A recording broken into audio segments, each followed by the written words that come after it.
així per a presentar-vos el meu projecte de fotografia urbana, Valencia Street Photography, com diu el propi nom.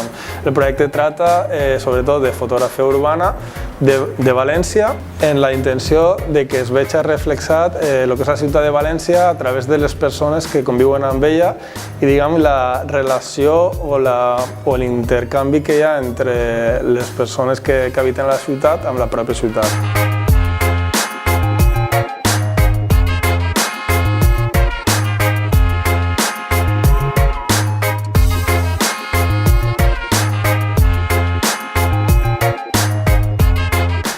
Això també és una búsqueda per intentar demostrar a la gent que València és algo més que Calatrava, que la ciutat de les arts i les ciències, i que vegin i que puguen conèixer a través de l'acció que té la persona dins de la ciutat, coneguen un poc més València.